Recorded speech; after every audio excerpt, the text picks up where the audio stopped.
Good day, everyone. I welcome you to Bodman Ielts Academy. My name is Babatunde Olaniran, I'm popularly known as Bodman. So today, I'll be introducing you to Ielts academic reading. As you all know, what I teach is IELTS Academic, the International English Language Testing System. Uh, so today, I want to tell you what the reading module entails. As we all know, there are 4 modules in the Ielts academic. We have the writing module, the speaking, the listening, and reading module. But today I will be introducing you to the reading module. What are the things you should expect in the reading module? And then later I will go home to discuss the different types of questions and how to approach them in reading. Now, today, the reading module, as some of you will have known, and for you that are new to the Ielts, in the reading module, there are 40 questions to be answered. And you will have 3 voluminous passages in academic. That is, you will have passage 1, passage 2, and passage 3. So, immediately after passage 1, you have 13 questions to answer using passage 1. Then you will go to passage 2. Passage 2, following passage 2, you will answer question 14 to 26. And then passage 3. Passage 3, from question 27 to 40. That is 14 questions, and altogether, you have 40 questions. And you must finish this question in 1 hour. You need to score a minimum of 30 to get band 7, which is required by most institutions. So if you want to work as a nurse in UK, you need to score 7 in the academic reading, at least. I don't know, it may change in the future, but for now, as of today, the required band for a nurse that want to work in the UK is band 7. Now, you have 3 voluminous passages. You have 40 questions to answer in 1 hour. How will you go about it? How will you ensure that you finish the whole thing in 1 hour? If you want to learn more about these, you are in the right place. I have trained a lot of students that score 8.5, 9 in reading, and that means the tips are really working. The tips worked for them. It can also work for you as well. Now, the first thing I will tell you is that in reading module, if you sit down and you start reading the passage from the beginning to the end, and then going through the question, then it is not likely you will finish in 1 hour. So I always tell my students, the best thing is don't read the passage first. Don't read the passage. Immediately you have your question paper, go straight to the question. Go straight to the first set of questions. Now, let us assume that when you go straight to the question, the first set of questions is true, false, not given. True, false, not given. And you saw the question. How will you approach it? How will you find answer when you have not read the passage? You saw the question, but you didn't read the passage. How will you get your answer? And how will you make sure that your answers are correct? I will go into that. Today, what I want to teach you is the technique to look for the answer quickly in the passage. Because you have not read the passage, you need a technique to quickly look for where the answer will be after reading the question. And that is what I will be teaching you today. So I will be using a question on true, false, not given to teach you that approach. Meanwhile, I am not teaching you true, false, not given per se today. I will still go into true, false, not given, how to answer it as a topic later. This video is just an introduction on how to quickly go about looking for your answer when you want to solve the reading module. It will work for any type of question. So it's not just particular about true false not given alone, not just specific to true false not given. You can use it for any type of, and we will be making use of them as we go on in the reading module. So you really need to watch this video to the end, subscribe, and like the video so that when I drop my next video, also click on the alarm bell so that when I drop my next video, you'll be aware that I have dropped a new video. So you don't need to go and waste your money subscribing to or attending, going for lessons. Just try to watch each of the video I drop, starting from this video, which is the introduction to the reading module. Now, let us look at one question. Let us look at one question. I want to believe most of you have Cambridge practice questions. So if you go to Cambridge 9, test 4, reading passage 1, there is a passage there. The title is The Life and Work of Marie Curie. The Life and Work of Marie Curie. So if you don't read the passage, if you go straight to the question, you will see that from question 1 to 6, you have true false not given question 1 to 6. Now, don't forget, I am not teaching true false not given today. I will still teach true false not given later so that you will understand fully. I will give you the tips for approaching any question you may encounter in the IELTS. And I can assure you, if you listen to all my video, you will get everything, and you don't need to attend any lectures. You will score 7 and above in the IELTS academic reading. Now, let us look at it. This is a true false not given question. Now, question 1 says, Marie Curie's husband was a joint winner of both Marie's Nobel Prizes. Marie Curie's husband was a joint winner of both Marie's Nobel Prizes. Actually, when you want to solve a true false not given question, the first thing you should do, or yes, no, not given, the first thing you should do is to read and understand the question. One thing about it is you don't interpret the question in another way. You can interpret the question, but it must mean the same thing as what the question is actually saying. Now, if I can interpret this question to my own understanding, so you need to interpret the question according to the way you understand it. But it must mean the same thing as what the question is saying. Now, if you look at the question, this question says Marie Curie's husband was a joint winner of both Marie's Nobel Prizes. That means this question is telling me that Mary has won 2 Nobel Prizes and the husband was a joint winner of both of them. Mary has won 2 Nobel Prizes and the husband was a joint winner of both of them. They won both of them together. That is what this question is saying. The question is not saying Marie Curie has won 2 Nobel Prizes and the husband won one of them with him. The question says he won both of them with Marie Curie. So you need to interpret the question. So if you see anywhere, let's say you see anywhere now that, and the question says Marie Curie's has won 2 Nobel Prizes, and the husband didn't win any with him. Of course, you know that they are not the same thing.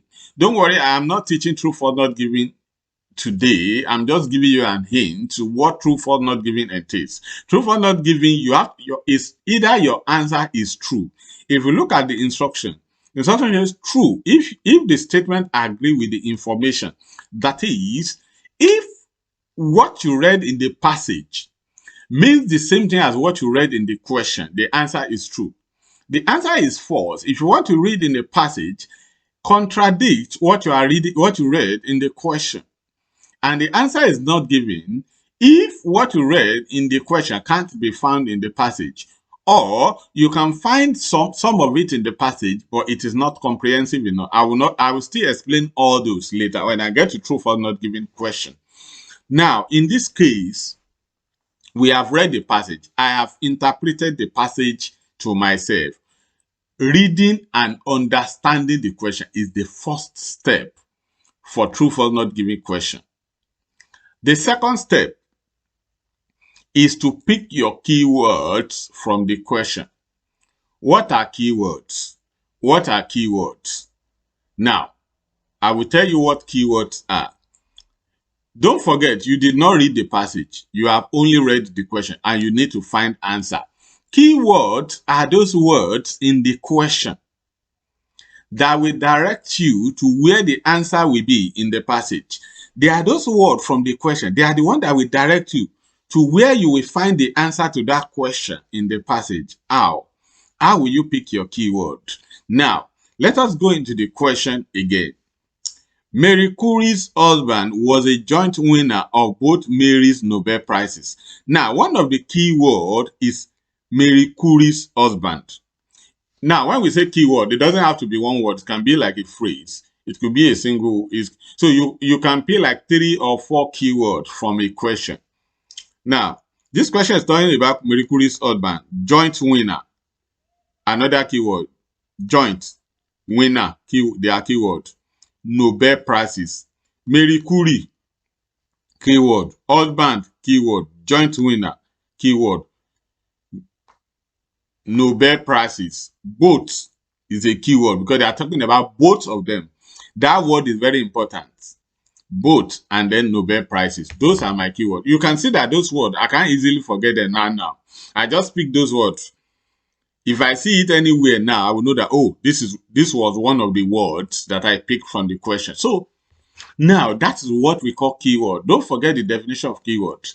Keywords are those words in the question that will direct you to where the answer will be in the passage. Now, when you are reading any question and you want to pick your keyword, there are some keywords that are very strong. What do I mean by very strong?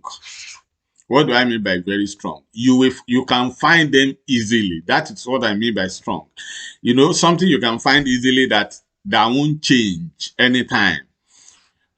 Now, a name is a strong keyword. When you find a name in the question, either a name of a person or a name of a place or a name of something that is not living thing. If it is a name will always be a strong keyword. Like now, in this question, Marie Curie is a strong keyword. Joint winner, Nobel Prizes is a strong keyword because a Nobel Prize is a name of something. Now, why do we need strong keyword? Why? Now, most of these keywords sometimes in the question that you pick in the question, this is another hint. Don't forget, the first thing I said I want to teach you today is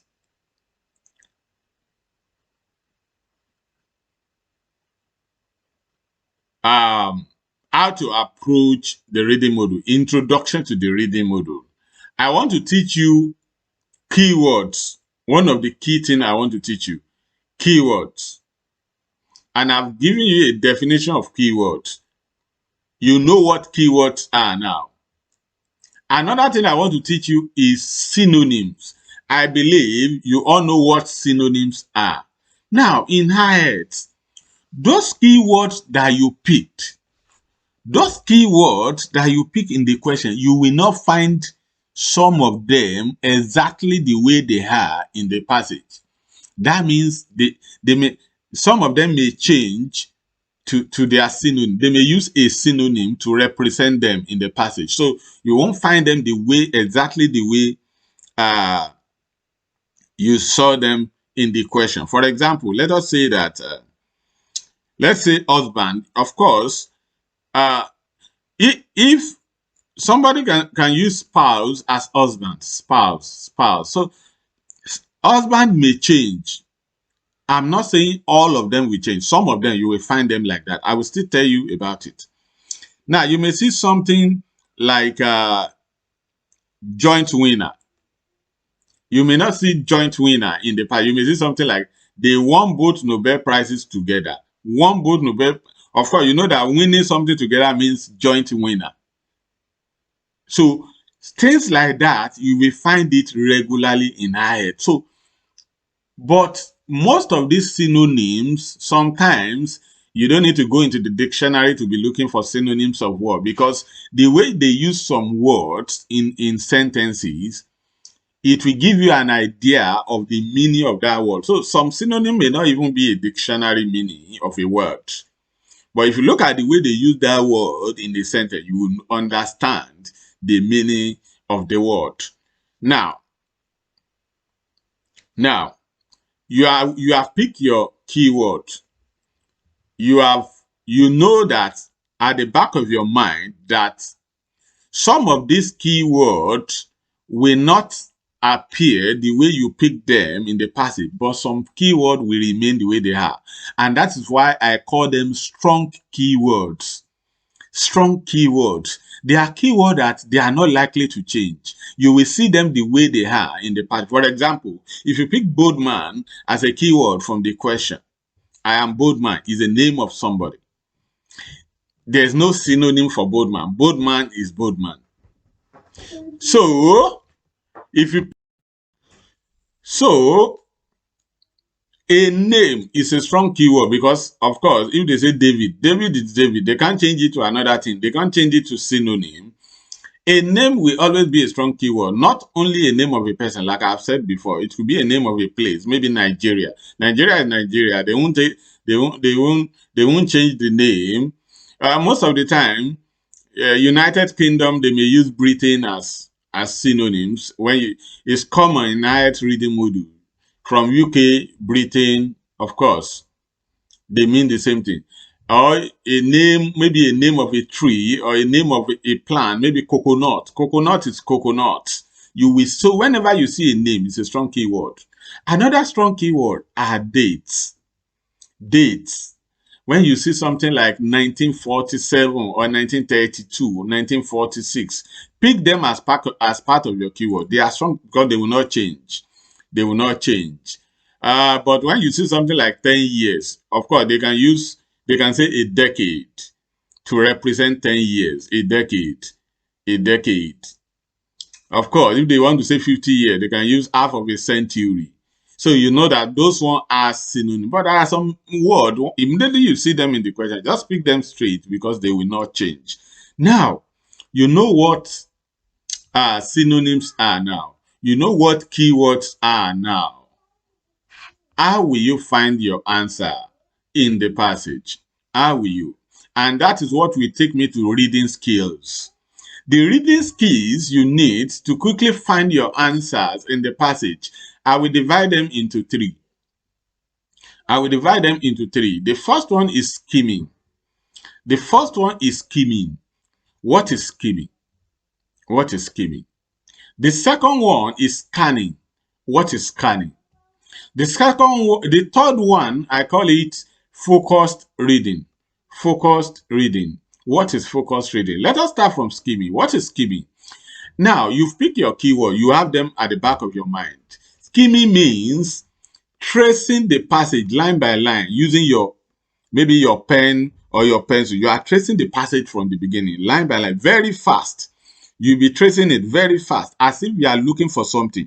Now, as you are tracing, your eyes must follow that pen or that pencil that you are using to change. So that when you see, let's say bold man is one of your keywords that you picked. So immediately you see bold man, your eyes will quickly see, oh, this is one of my keywords I picked. The essence of scanning is don't read when you are scanning. Train yourself not to read when you are scanning. You are just tracing with your hand. Don't read at all. Now, your eyes will pick the keywords that you pick from the question. You will see some of the keywords you pick. Immediately you see your keyword that you picked in the question, stop. Now, you don't just stop. There are some keywords that is scattered all over the passage. So don't see just one and then you stop. Immediately you see like 2 or 3 of your keywords around the same area. They are not far from each other. Of course, they can't follow each other like this. But let's say like between two sentences or one sentences to each other, you can see like 3 of your keywords. Stop there. That is where your answer to that question will be. That is where the answer to that particular question will be. That is what I call, you know, you have not read at all. You have not even, you are not sure yet. You have not read the place, but you just find like 3 of your keywords, 2, 3, or 4 of your keywords. You can see them there. Stop there. That is skimming. What is scanning? What is scanning? What is scanning? Scanning means that area where you saw your keywords, quickly read that area very fast to gain a rough idea. You don't need to read to understand. Just is that area talking about Marie Curie's Nobel Prize? Because the question is about Marie Curie's Nobel Prizes, both of them, that he won it with the other. Is that area talking about that thing? So scanning simply means quickly reading that area, whether that area is talking about that thing you read in the question. Let us assume that we want to skim this passage now. We want to skim this passage. So I believe you have that Cambridge in front of you. So I think you should just open it so that you will in front of you, so that it will be easier for you to follow. So if you skim the passage without reading, you will see that in paragraph 1, towards the end of, you can see Marie Curie in paragraph 1. You can see Nobel Prizes. You can see a lot of things. You can see most of them there. So you can see most of your keyword. You can see husband, husband. You can see that your answer will be there. Most of those keywords are there. Now you need to scan so that you will not be wasting your time reading that place. You want to scan first before you do focus reading. So you quickly scan that place. Let me scan for you. Scanning means reading very fast to gain a rough idea. So if I read very fast for you, Marie Curie is probably the most famous side who have ever lived. Born in Poland in 1867, which is famous for her work on radioactive and twice winner of the Nobel Prize. Okay, I've seen Nobel Prize. Winner of Nobel with her husband. Okay, that area is talking about how he won Nobel Prize, talking about her husband winning Nobel Prize as well. But I don't know what the place actually said. I don't understand the place yet. But I know that place is talking about her winning the Nobel Prize with the husband. But my question is not, the question I read did not say Marie Curie won Nobel Prize with the husband. The question is asking,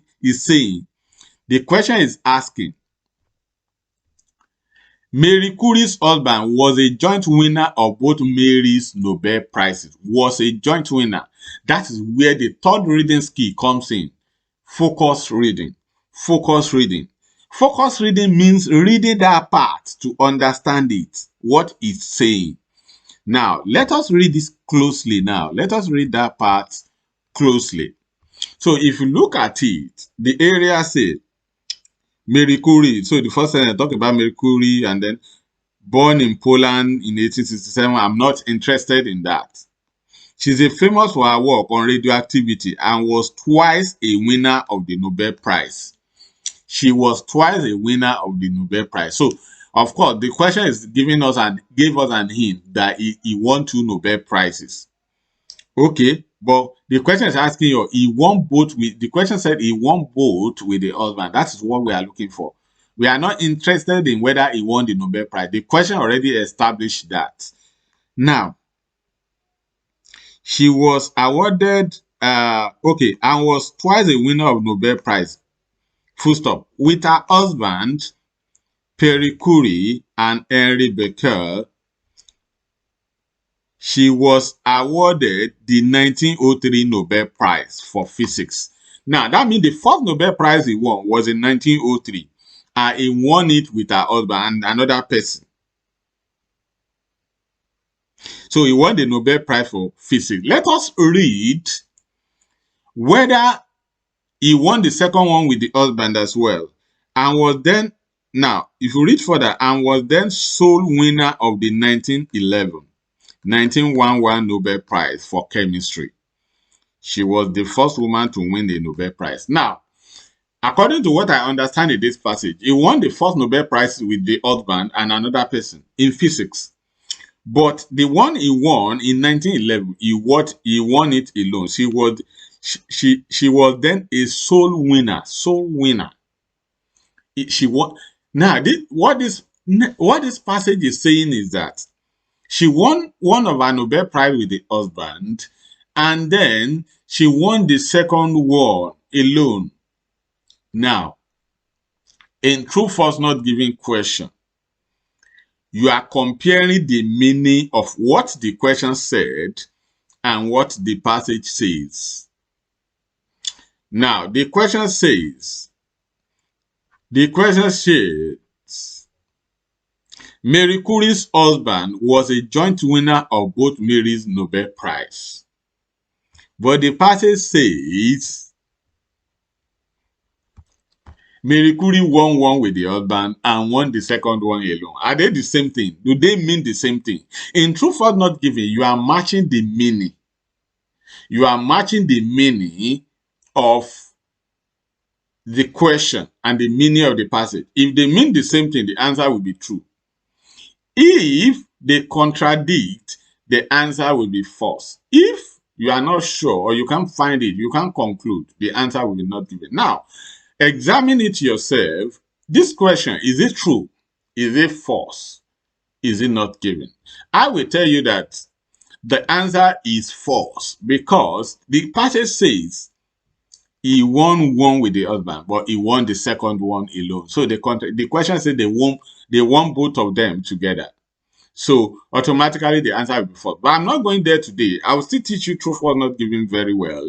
So I'm just telling you how to approach question, how to quickly find answer. And the purpose of this class is to teach you keywords, synonyms, and reading skills. And I gave you 3 reading skills: skimming, scanning, and focus reading. And of course, you all know, you can see how to make use of the 3 skills now. I will still be showing you how to use them further in my videos, where I will be taking all the topics in true false not given in Ielts academic reading one by one, starting with true false not given and yes no not given, filling the gaps without option, filling the gap with options, matching of statement with paragraphs, list of headings, list of names, multiple choice, and so on. I will be taking all of them one by one, and as I drop my video, you'll be aware. Just make sure you click on the subscribe button and then click on the bell to alert you whenever I drop my video.